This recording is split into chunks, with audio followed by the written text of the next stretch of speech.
Hey everyone, Silver Contrail here. Today is the Friday before the WCQ, the World Championship Qualifier for Yu-Gi-Oh! Takes place in North America.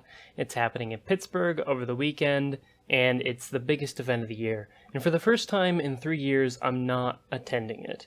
I thought about this after I went to Nashville, and I decided that I really didn't want to go to the next one. It's a little expensive. I wasn't necessarily getting anything out of it that I couldn't get at OYCS. I had kind of fallen out of going to regionals. I went to a grand total of one regional this last format, and the one before that was shortly after New Challengers came out.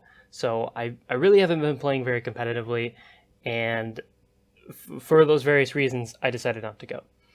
So this one comes around at a kind of an interesting time. I think we're just on the cusp of another list, and I think everybody kind of knows it because the last list did almost nothing to what were by far and away the best decks in the game, with one specific exception, and that being Perform Pals. So we had the adjusted list, and then we had the regular list, and the big winners coming out of the new advanced format were really Monarchs, which were completely untouched, Burning Abyss and Phantom Knights, which were also basically untouched, if not helped, and Cosmos, which got a slap on the wrist.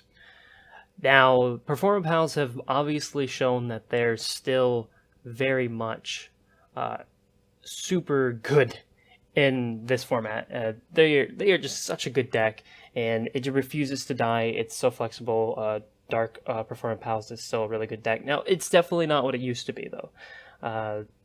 And it will lose consistently to good players playing Monarchs, and even sometimes Cosmos.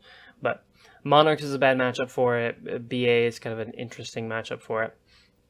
And then Cosmos is probably its one really good matchup, because it plays Ignister like nobody's business.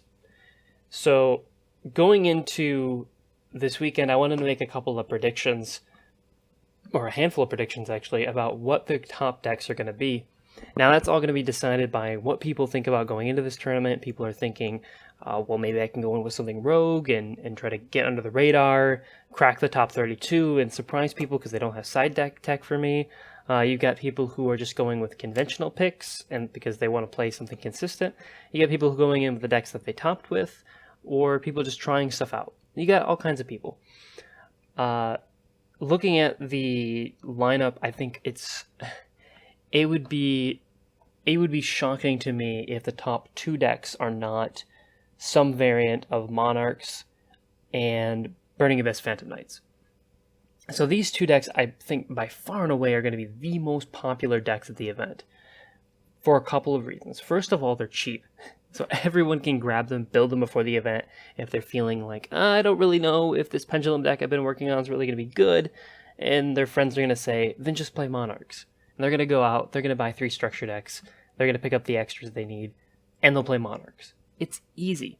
And the same thing with Burning Abyss, and Cosmos, I think, as well. But I think Cosmos have right now a perception of being a little bit worse, so I rank them below those points. Now, I have heard some rumors just this morning that a lot of pro players, quote-unquote pro players, people like Patrick Hoban and his crew are playing Burning Abyss Monarchs at the event, which is really interesting. If you think about Burning Abyss and Monarchs in terms of games 2 and 3, what do you really side against them? So you have the Burning Abyss engine, well, you side like Maxi, you side Flying Sea. Well, Flying Sea isn't going to work here because they can just tribute the Flying Sea. And Maxi, I think, continues to be okay. All right, so you have one side deck card. That's decent. And then on top of that, you look at the side deck cards for Monarchs, and you're typically playing, first of all, back row removal, answers to their field spell if you need to. You won't have to answer it in this matchup, so it won't be as big of a deal. Things to answer Stormforth, and also floodgates, like, for instance, Mask Restrict. Thing is that the BA version of it, they're just going to make stuff all day and not care about Mask Restrict, and they can just get rid of it with the Phantom Knights of Breaksword. So BA Monarchs is pretty well positioned and pretty hard to side against. I think it could be pretty successful and catch some people off guard if it's played well. I suspect maybe they found a really good build of it. Who knows?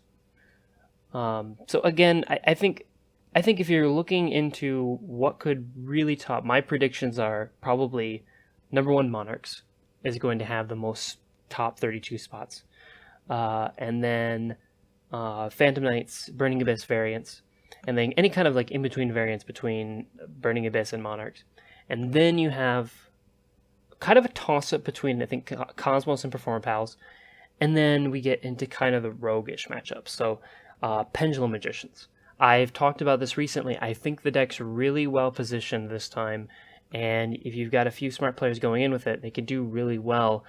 I think it's just slightly better than Magus Specters, if only sometimes a little bit more inconsistent. What makes this deck really scary is the idea that it can play and very reliably, and this is true for Perform Pals as well, Secret Village of the Spellcasters. And that's going to catch a lot of Monarch players off guard. All of a sudden, they're not going to have access to their spell cards, and it's going to be, do you have your Heavenly Monarch in your hand? Do you have like some other way to get your tribute fodder in your hand? If you don't, you are probably going to lose next turn because you won't be able to do anything for a whole turn.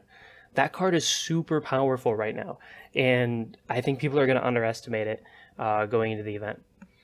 And then finally, this is very speculative. I think Blue Eyes might make a showing, and that seems crazy because the deck has basically not made a showing. But it is getting at least one new card today.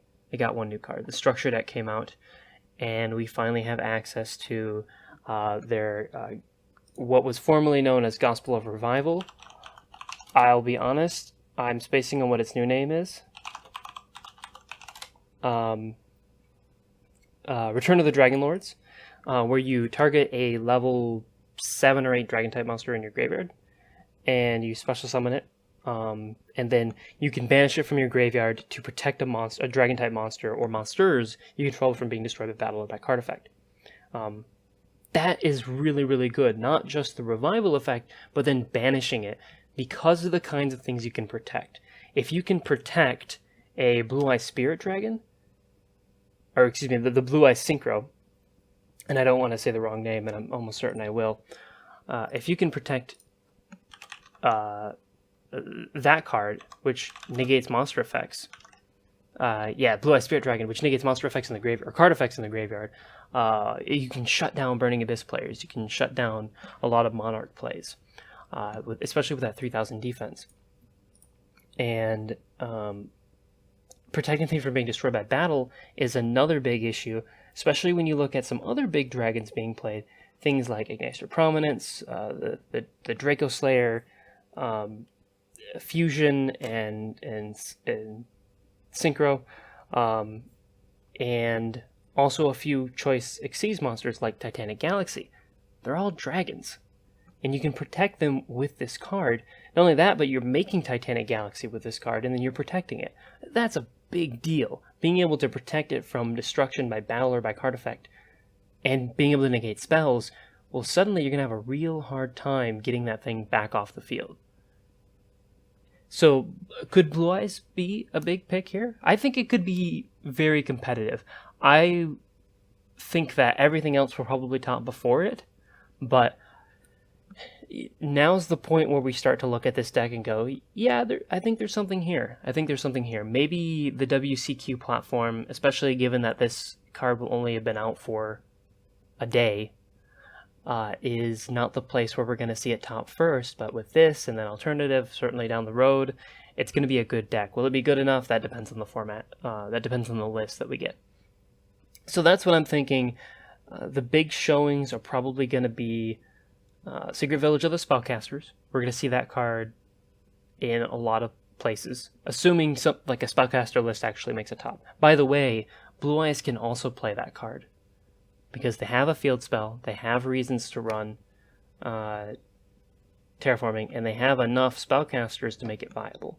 So that's another interesting thing to consider, especially because they can protect their spellcasters pretty well. Maiden's not it's like a super great card, but if you can put a Maiden on the field and then you can put Secret Village on the field, well, the opponent can't really attack it because you get a blue eyes, and if they target it, then you're still going to get a blue eyes. So they have to basically kill it with a trap. And if you're siding in Secret Village, they probably aren't playing a lot of traps to begin with. So you might see some counter siding against Village, you might see some counter siding against, or some more targeted siding against Burning Abyss Monarch builds, maybe at the top, where people are kind of, at this point, having heard the rumors, there might be people playing Burning Abyss Monarchs, that might be the new thing that people are playing. More Maxi, probably. At least that's what I would think, more Maxi. More Graveyard Control. DD Crow, perhaps. Could even be seeing some play. And then maybe some Blue Eyes Hate, maybe something like Cycle Reader, or just a Cycle Reader, which has just gone up in price. I think that the price increase, which I talked about in an article a while back, is definitely related, not so much to this event, but to future events, particularly the next regional season, when we expect to see Blue Eyes do something. Although I think Metal Foes are probably a bigger threat at that point. But yeah, that's about all I wanted to talk about. I'm looking forward to reading the coverage of the event. I don't know if it's going to be live streamed or not. I kind of hope it is. I'll have to double check. And of course, I've got some friends in it who I'm looking forward to seeing win the event. JK, there's no way. No, I hope they do good anyways. And I'm sad. I really am sad that I couldn't go, or decided not to go, just because Yusei's voice actor is going to be there, and I really would love to have him sign my Stardust Dragon, and I've got the playmat with all the characters, and I've got a handful of signatures on that. It would be cool to get the whole set of it. So, unfortunately, I can't go. Decided not to go. And I don't know if I really regret it that much. So, that's it for me. Thank you guys for watching and listening. And until next time, then.